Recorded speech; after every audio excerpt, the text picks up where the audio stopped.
आप सभी को अयोध्या में बहुत लंबे अरसों के बाद में भगवान श्री राम की मूर्ति की प्राण प्रतिष्ठा होने जा रही है। आप सभी को उसकी ढेर सारी शुभकामनाएं। हम लोग राम के जीवन को आदर्श मानते हुए इस क्लास को आरंभ करते हैं और ये जो क्लास आज की बड़ी महत्वपूर्ण और दिलचस्प क्लास है। आपको इस क्लास में हमने तीनों चीजों का समायोजन किया है कि अयोध्या से में जो राम मंदिर था उसको बाबरी मस्जिद के रूप में किसने क्रिएट किया और उसके बाद में जो जज का फैसला है वो क्या आया और वर्तमान स्थिति क्या है। मतलब जीरो से लेके आपको कंप्लीट जानकारी आपको इस क्लास में मिलेगी। आप इस क्लास को अपने दोस्तों के साथ शेयर करना और नीचे कमेंट जरूर करना।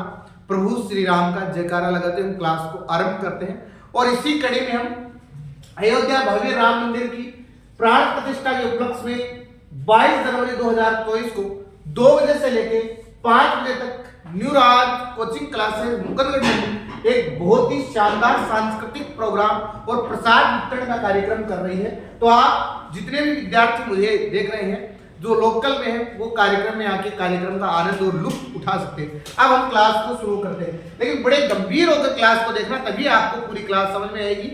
अब हम शुरू करते हैं यहाँ से। ये वर्तमान में जो राम मंदिर बन रहा है, बन चुका है, अभी तो बन चुका है ये पूरा। ये प्रभु श्री राम की तस्वीर है। अब क्या है, कुछ ऐसा था राम मंदिर। ये अयोध्या का जो बाबरी मस्जिद का जो ढांचा है वो इस प्रकार का था, आपको दिखाएंगे और उसमें क्या क्या चीजें हैं।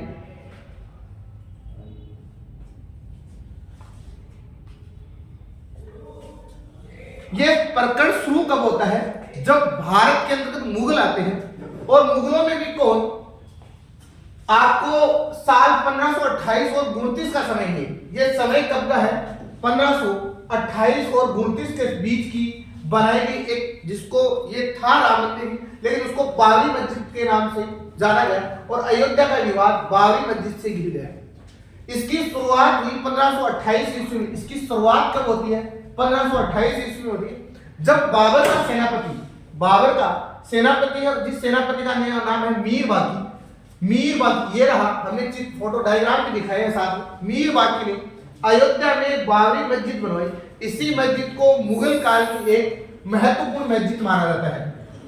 तो हमारे दिमाग में एक चीज स्पष्ट हो गई, क्लियर हो गई कि पहले वहां राम मंदिर था और उसके बाद में जो मीर बाकी नाम का शख्सियत है, मीर बाकी है जो बाबर का सेनापति होता है, उसने उसको राम जी की जो जन्मभूमि उसको खंडित करके तोड़ के वहां पर एक मस्जिद बनाई। उस मस्जिद को कहा जाता है बाबरी मस्जिद। वैसे बाबरी मस्जिद का जो मॉडल है वो दस्तावेजों में जिक्र भी नहीं है। जैसे ही साल 1932 में छपी एक किताब अयोध्या ए हिस्ट्री में बताया गया है कि मीर बाकी को बाबर ने ही हुक्म दिया था, अयोध्या में राम जन्मभूमि है, यहाँ के मंदिर को तोड़कर मस्जिद के निर्माण करना है। ये पुस्तक लिखी, हमें इसकी जानकारी कहाँ से प्राप्त होती है, तो 1932 में किताब छपी। उस किताब का नाम था अयोध्या ए हिस्ट्री। अयोध्या हिस्ट्री में हमें ये पता चलता कि बाबर ने एक आदेश दिया था और जो आदेश दिया था वो मीर बाकी को दिया कि आप इसको जो राम जन्मभूमि उसको तोड़कर यहाँ पे मस्जिद बनाओ। तो हमें ये इतिहास है, हम लोग ये इतिहास जानने का प्रयास कर रहे हैं। एक बार मैं दोबारा आपको बताने का प्रयास करता हूँ कि सन 1528 और 29 के बीच बनाई गई बाबरी मस्जिद का अयोध्या विवाद सामने कब आता है, 1528 में। बाबर का एक सेनापति होता है जिसका नाम है मीर बाकी। मीर बाकी है उसने इस जो राम जी की जो जन्मभूमि उसको तोड़ के खंडित करके मस्जिद का रूप दिया। ये था आपका पार्ट ए। मतलब आपको धीरे धीरे सीक्वेंस से सारी बातें समझ में आएंगी। आप तो वीडियो को गंभीर होकर देखना, तभी आपको सारी चीजें समझ में आएंगी। आगे दूसरा पॉइंट क्या है, दूसरा पॉइंट है कि 300 साल तक जब तक मुगल रहे तब तक किसी प्रकार का कोई लड़ाई झगड़ाई नहीं हुआ। 300 साल बाद में शुरू हुआ विवाद। मस्जिद बनने के बाद में 300 साल बाद इसे लेकर विवाद की पहली झलक दिखाई दी। अब जो इतिहासकार शुरू होने वाले थे वह लंबी लड़ाई के साथ विध्वंस की कहानी कहने वाला था। कब, जब मतलब मुगलिया सत्ता थी तब तक तो किसी ने विरोध नहीं किया, लेकिन उसके बाद में 1853 से 1855 में अयोध्या में मंदिर को लेकर विवाद शुरू हुआ। उसमें रिपोर्ट बताती है कि वक्फ सुन्नी मुस्लिम का एक गुट हनुमान गढ़ी मंदिर पर हमला कर दिया। उनका दावा कि यह मंदिर मस्जिद को तोड़कर बनाया गया है, हालांकि इसका कोई भी साक्ष्य उपलब्ध नहीं है। मतलब जब अंग्रेज आए भारत के अंदर तब थोड़ा थोड़ा राम मंदिर को लेके लोगों में, मतलब जो भाई सनातनी लोग थे उनको पता तो था इस बात का, तो कोई आप लोगों ने हिस्ट्री में भी पढ़ा है इस चीज को, और मुझे भी इस चीज के ऊपर आप ज्यादा आपको वार्तालाप करने की, मतलब आपको जो ऑथेंटिक हिस्ट्री के जो तथ्य है वो आपके सामने प्रस्तुत कर रहा हूं। उसके बाद में क्या होता है, अंग्रेजी सरकार ने सुलह की नीति अपनाई। तब एक रिपोर्ट कहती है कि 1858 में निहंग सिखों के एक दल ने बाबरी मस्जिद के अंदर घुसकर हवन पूजा किया, और सबसे पहले जो निहंग सिख थे उन्होंने 1858 के अंतर्गत बाबरी मस्जिद में घुसकर हवन पूजा किया। उस वक्त घटना के खिलाफ पहली बार एफआईआर दर्ज की गई। मतलब है कि सबसे पहले एफआईआर दर्ज की गई थी वो की गई थी 1858 में। किसने की? निहंग सिख, जो निहंग सिख थे उन्होंने बाबरी मस्जिद में जाके हवन पूजा की, इसलिए वो एफआईआर की गई। लिखते हैं कि यह विवाद सामने, उसमें लिखा गया कि अयोध्या में मस्जिद की दीवार पर राम का नाम लिखा गया और उसके बगल में एक चबूतरा बनाया गया, जिसको ही आप देखेंगे कई बार उस चबूतरे का जिक्र सुनते, वो चबूतरा क्या है। साल उसके बाद में क्या एक दीवार खड़ी हो गई और हिंदू और मुस्लिम पक्ष शांति से अलग अलग स्थानों पर रहने लगे, पूजा इबादत कर सके। यह से पहली बार राम चबूतरा शब्द प्रचलन में आ गया। प्रश्न आएगा आपको कि राम चबूतरा शब्द पहली बार तब प्रचलन में आया जब अंग्रेजी जो सरकार है उसने क्या किया है, उसने एक सुलह की नीति अपनाई है कि भाई मुस्लिम कम्युनिटी के लोग भी खुश रहे और हिंदू कम्युनिटी के लोग भी क्या रहे, खुश रहे। इसके बाद में आगे क्या होता है, आगे का जिक्र देखना। सन 1885 में पहली बार कोर्ट में पहुंचा रामलला का मामला। कितने अरसों के बाद में, मतलब लगभग भी 5000 वर्ष, आप इसको 500 साल, एक मतलब बहुत लंबा कालखंड देखेंगे हम इसको। रिपोर्ट बताती है कि पहली बार जब राम मंदिर विवाद कोर्ट में पहुंचा, उसमें अंग्रेजी गवर्नमेंट थी, उसका कोई इंटरेस्टेड नहीं था। यहां महंत थे रघुवीर दास ने राम चबूतरे पर मंदिर बनवाने की याचिका दायर की। उन्होंने कहा जहां राम चबूतरा है वहां पर जो मंदिर बनना चाहिए। फैजाबाद डिस्ट्रिक्ट मजिस्ट्रेट ने याचिका खारिज कर दी और फैजाबाद कोर्ट में रघुवीर दास की याचिका जो कही गई थी, उस वक्त केस की सुनवाई कर रहे जज पंडित हरि किशन ने इस याचिका को क्या कर दिया, रद्द कर दिया। उसने कहा भाई ऐसा नहीं होगा, उसमें जो मंदिर है वो आपका नहीं बनेगा। अब क्या है, उस वक्त पहली बार निर्मोही अखाड़ा सामने आया और लोगों को उसके बारे में पता चला कि महंत रघुवीर दास इसी अखाड़े से थे। अगर प्रश्न आ जाए कि महंत रघुवीर दास का संबंध किस अखाड़े से था, तो आप कहोगे निर्मोही जो अखाड़ा था उससे था। उसके बाद में रघुवीर दास ने हार नहीं मानी और अंग्रेजी सरकार के जज से गुहार लगाई, लेकिन यहाँ भी याचिका को खारिज कर दिया जाता है। यही मामला दब जाता है और 28 साल मतलब एक लंबे अरसे तक मामला ठंडी बस्ती के अंतर्गत क्या हो जाता है, बंद हो जाता है। उसके ऊपर कोई सुनवाई नहीं होती है। ये रघुवीर दास जी ने सबसे पहले प्रयास किया, लेकिन उनके प्रयास को नकार दिया जाता है। अब आगे क्या होता है, आगे क्या होगा, साल 1930 का दौर जब शुरू हुआ, जब अयोध्या का नाम मतलब एक नया अध्याय वहां से शुरू होता है। सबसे पहले 1936 में मुसलमानों के दो समुदाय थे, मुस्लिम कम्युनिटी के दो समुदाय सामने। एक का नाम है सिया, दूसरे का नाम है सुन्नी। उन दोनों के बीच लड़ाई शुरू हो गई कि भाई बाबरी मस्जिद पे हमारा हक है, उन्होंने कहा हमारा हक है। दोनों ही बाबरी मस्जिद पर अपना अपना हक जता रहे थे। इसी बात दोनों समुदाय ने एक वक्फ बोर्ड तक पहुंची और दोनों की लड़ाई 10 साल तक खींची रही। मतलब दोनों ने कहा हमारा हक है, हमारा हक, ऐसे ऐसे करते गए। इस लड़ाई में जज द्वारा जो फैसला दिया आया उसमें सिया समुदाय को दावे को क्या कर दिया गया, खारिज कर दिया गया। उन्होंने कहा कि यहाँ पे सिया जो समुदाय है उसके दायरे को हम खारिज करते हैं और कौन से सुन्नी वक्फ बोर्ड को ये जो मामला वो सौंप दिया जाता है। अब आगे क्या होगा, आगे होगा कि 1934 में अयोध्या में दंगे होते हैं। 1936 में मस्जिद को लेकर जो शुरू हुआ आपसी विवाद। 1947 में विवादित भूमि को लेकर शुरू हुआ प्रदर्शन। आप लोगों में देश आजाद हो जाता है, लोगों को लगता है कि अब तो राम मंदिर बनना चाहिए। उसके बाद में क्या हुआ, साल 1947 के बाद मतलब एक अयोध्या की राजनीति में एक नया मोड़ आता है। ये मॉडर्न समय में जब अयोध्या की बात होती है उसमें राजनीति सब जरूर सामने आता है, क्योंकि उसमें दो कम्युनिटी है और दोनों ही कम्युनिटियों को टारगेट किया जाता है।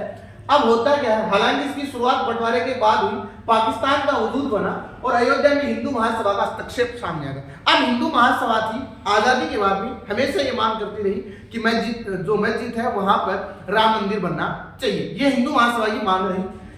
कृष्णा झा और धीरेन्द्र झा की किताब है अयोध्या दैट डार्क नाइट, किताब वेरी मोस्ट कई बार परीक्षा में प्रश्न पूछा गया है कि कृष्णा झा और धीरेन्द्र झा की पुस्तक है अयोध्या दैट डार्क नाइट सहित किताबों में इसके बारे में कहते हैं कि 1947 का अंत होते होते हिंदू महासभा द्वारा एक मीटिंग रखी जाती है, हिंदू महासभा कम्युनिटी के द्वारा एक मीटिंग रखी गई। उस मीटिंग में क्या, जिसमें बाबरी मस्जिद पर कब्जे की बात कही गई, उसके बाद के चुनाव में पहली बार कांग्रेस पार्टी ने राम मंदिर को मुद्दा बनाया। सबसे पहले राजनीतिक मुद्दा बनाने वाली जो पार्टी है वो कांग्रेस पार्टी है। कांग्रेस इस मुद्दे के बाद कोई और पार्टी कहीं टिक पाई तो फैजाबाद में भी कांग्रेस जीत गई। मतलब साफ स्पष्ट, मैं यहाँ पे किसी पार्टी का किसी राजनीतिक चर्चाएं नहीं करेंगे, हम आगे की जो आप समझ गए सब समझदार है। उसके बाद में क्या होता है, बाबरी मस्जिद में राम मंदिर की मूर्ति को लेकर मामला सामने है। इस घटना के हालात इतने गंभीर हो गए, तत्कालीन प्रधानमंत्री जवाहरलाल नेहरू ने संज्ञान किया, मैं 6 दिनों के अंदर ही बाबरी मस्जिद पे ताला लगा देगा। इस वक्त हिंदू पक्ष ने दावा किया था कि रामलला की मूर्ति अपने आप वहां प्रकट हुई है, लेकिन इस दावे को कोर्ट ने क्या कर दिया, खारिज कर दिया कि भाई ऐसा नहीं हुआ है। उसके बाद में क्या हुआ, साल 1984 में एक बार फिर से गरमाया राम जन्मभूमि का वाद। देखो कितने लंबे अरसे के बाद में धीरे धीरे मामला गरमाता है। इस समय अयोध्या में सबसे बड़ा राजनीतिक दौर देखा जा रहा था। यह वक्त था जब राम मंदिर आंदोलन की शुरुआत हुई और इसी समय भारतीय जनता पार्टी के वरिष्ठ नेता थे लाल कृष्ण आडवाणी को इस आंदोलन का नेतृत्व करने के लिए चुना गया कि आप लोग इस आंदोलन का क्या करो, नेतृत्व करो। साल 1986 में राजीव गांधी की जो गवर्नमेंट थी, राजीव गांधी सरकार ने आदेश पर बाबरी मस्जिद के अंदर एक गेट खोला गया और दरअसल उस वक्त लोअर यूसी पांडे ने फैजाबाद जो सेशन कोर्ट है उस याचिका दायर की और फैजाबाद सिटी को एडमिनिस्ट्रेशन ने इसका गेट बंद करने का फैसला सुना है, इसलिए इसे खोला जाना चाहिए था। तब हिंदू पक्ष को यहाँ पूजा और दर्शन की अनुमति दी गई। बाबरी मस्जिद एक्शन कमेटी ने इसके खिलाफ क्या किया, प्रोटेस्ट किया। भाई बाबरी मस्जिद के लोगों ने कहा ये गलत है, ऐसा नहीं होना चाहिए। देखो सबसे पहले अगर 1984 में किसी व्यक्ति का नाम आता है तो वो लाल कृष्ण आडवाणी का आता है। उसके बाद में क्या है, साल 1989 में रखी गई थी राम मंदिर की नींव। उस समय तत्कालीन प्रधानमंत्री थे राजीव गांधी ने विश्व हिंदू परिषद को विवादित जगह पर शिलान्यास करने की अनुमति दी। मतलब एक बात सामने आती है कि राजीव गांधी उस समय उनका संपत्ति का भाव रहा होगा, इसलिए उन्होंने अनुमति दी। उसके बाद में पहली बार रामलला का नाम इलाहाबाद हाई कोर्ट में होगा। मतलब ये मामला था वो इलाहाबाद की जो हाई कोर्ट है वहां पहुंचता है, जिसमें निर्मोही अखाड़ा और सुन्नी वक्फ बोर्ड ने रामलला जन्मभूमि अपना दोनों ने दावा पेश किया, मुकदमा किया कि भाई ये हमारी जमीन है, इस पे राम मंदिर नहीं बनना चाहिए। ये 1990 के दशक में बदल दिया जाता है। लाल कृष्ण आडवाणी गुजरात से सोमनाथ मंदिर तक अयोध्या की रथ यात्रा शुरू करते हैं। ये मतलब लाल कृष्ण आडवाणी की पहली एक यात्रा है जिसके अंतर्गत पूरी तस्वीर बदल जाती है। फिर आगे क्या होता है, साल 1992 में गिराई गई बाबरी मस्जिद। इसके ऊपर कई बार ये दिनांक भी पूछते हैं कि 6 दिसंबर 1992 को वो दिन जब बाबरी मस्जिद को गिराया गया था। भारत के इतिहास में एक दर्ज है, कार सेवकों ने यहाँ पर एक अस्थायी मंदिर की स्थापना कर दी। मतलब आज भी अगर राम जन्मभूमि में सबसे बड़ा किसी का व्यक्ति का तो वो कार सेवक है। उन्होंने बाबरी मस्जिद को गिरा दिया 6 दिसंबर 1992 को और वहां पर क्या कर दिया, राम मंदिर की स्थापना कर दी। मस्जिद गिराने के 10 दिन बाद में प्रधानमंत्री ने रिटायर्ड हाई कोर्ट के जस्टिस है S.A. इब्राहिम को लेकर एक कमेटी बनाई गई जिसमें मस्जिद को गिराने और सांप्रदायिक दंगों को लेकर एक रिपोर्ट बनाने को कहा। जनवरी 1993 आते ही अयोध्या जमीन को नरसिम्हा राव सरकार ने अपने अधीन ले लिया और 67.7 एकड़ जमीन को केंद्र सरकार की जमीन घोषित कर दिया। मतलब इस पूरे मामले को मद्देनजर रखते हुए नरसिम्हा राव सरकार ने सोचा कि भाई किसी भी प्रकार से मामला सुलझ जाए, लेकिन इतना मामला आसान नहीं था। आगे क्या होता है, 2002 में बढ़ने लगी राम मंदिर की मांग। अप्रैल 2002 में अयोध्या जो टायर डिस्प्यूट शुरू हुआ और इलाहाबाद हाई कोर्ट की बेंच ने हेयरिंग शुरू कर दी। मतलब धीरे धीरे लोगों में एक भाव तो था कि राम जी का जो जन्म स्थान है वहां राम मंदिर बनना चाहिए। अगस्त 2003 में ASI archaeological survey of India ने मस्जिद वाली जगह पर खुदाई शुरू की और यह दावा किया गया इसके नीचे 10वीं सदी के मंदिर के साक्ष्य मिले हैं। ये बात इस रिपोर्ट से हमें पता चल जाती है। साल 2009 में अपने गठन के 17 साल के बाद लिब्राहिम कमीशन ने रिपोर्ट सबमिट की। हालांकि इस रिपोर्ट में कहा गया वह सामने नहीं आया। उसके बाद में क्या हुआ, 30 दिसंबर 2010 को अयोध्या मामले का ऐतिहासिक फैसला जो आया, पहला फैसला है। एक बार वो आप सोच रहे वो फैसला नहीं है, अब तक अयोध्या की जमीन का हर पक्ष अपनी अपनी मांग रहा था, लेकिन इलाहाबाद कोर्ट ने इस जमीन को 3 हिस्सों में बांट दिया और इसके तहत 1/3 हिस्सा निर्मोही अखाड़ा, 1/3 हिस्सा सुन्नी वक्फ का बोर्ड, 1/3 हिस्सा रामलीला विराजमान। मतलब ये जो फैसला था वो एक विवादित फैसला था, इसमें कोई सा भी पक्ष संतुष्ट नहीं था। इस फैसले से पूरे देश में विवाद को जन्म हुआ। इसके खिलाफ एक बार याचिका दायर हुई। साल 2011 में सुप्रीम कोर्ट ने इलाहाबाद हाई कोर्ट की रूलिंग को रोक दिया गया।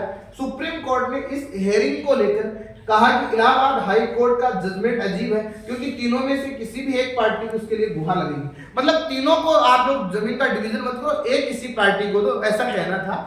साल 2017 आते आते जस्टिस केहर ने तीनों पार्टियों को आहट ऑफ कोर्ट सम्मिलित के बारे में कहा। इस पर फिर से बहस शुरू हो गई। फिर क्या होता है कि साल 2019 में आखिरकार ये इतिहास देखो कितने लंबे मुकदमा चलता है, क्योंकि है ना पार्टियां बदलती हैं, राजनीतिक परिप्रेक्ष्य बदलते हैं, सारी घटनाएं बदलते हैं, लेकिन एक दिन वो समय आ जाता है। चीफ जस्टिस गोगोई ने 2019 में 5 जजों की बेंच को बनाया और पुराने जो 2018 वाले फैसले को खारिज कर दिया और 8 मार्च 2019 को 2 दिन की सुनवाई के बाद जमीन विवाद की आपसी सहमति से सुलझाने की एक बार फिर से बात कही। उन्होंने कहा कि एक बार हम दोबारा प्रयास करके देखते हैं। फिर क्या होता है, नवंबर 2019 आते थे सुप्रीम कोर्ट ने हिंदू पक्ष के हित में फैसला सुनाया और राम मंदिर के एक ट्रस्ट के जरिए बनवाने का आदेश दिया गया। आप देखते हो उसी ट्रस्ट के अध्यक्ष चंपत राय। उसके साथ ही सुन्नी वक्फ बोर्ड को 5 एकड़ जमीन दे दी जहां अयोध्या में मस्जिद बनवाई जाएगी। मतलब मुस्लिम कम्युनिटी को भी यहाँ पे मद्देनजर रखा है, 5 एकड़ जमीन दे दी गई अयोध्या में है जहां पर वो मस्जिद बना सकते हैं। दिसंबर तक इस मुद्दे पर कई पिटीशन फाइल की गई, सुप्रीम कोर्ट इस मुद्दे को खारिज कर दिया। फरवरी 2020 को श्री राम जन्मभूमि तीर्थ क्षेत्र ट्रस्ट की स्थापना होती है जिसमें लोकसभा में प्रधानमंत्री नरेंद्र मोदी इसकी क्या करते हैं, घोषणा करते हैं। अब ये है 5 जजों ने जो फैसला सुनाया था। अब आगे क्या होता है, आगे फरवरी 2020 को श्री राम जन्मभूमि तीर्थ क्षेत्र ट्रस्ट की स्थापना हुई। लोकसभा में प्रधानमंत्री नरेंद्र मोदी ने इसकी घोषणा की। सुन्नी वक्फ बोर्ड को 5 एकड़ तो जमीन को स्वीकार किया गया। अगस्त 2020 में प्रधानमंत्री नरेंद्र मोदी ने राम मंदिर का क्या किया, शिलान्यास किया। प्रश्न आता है, अच्छा पूछ रहे, राम मंदिर का शिलान्यास किसने किया, प्रधानमंत्री नरेंद्र मोदी ने किया।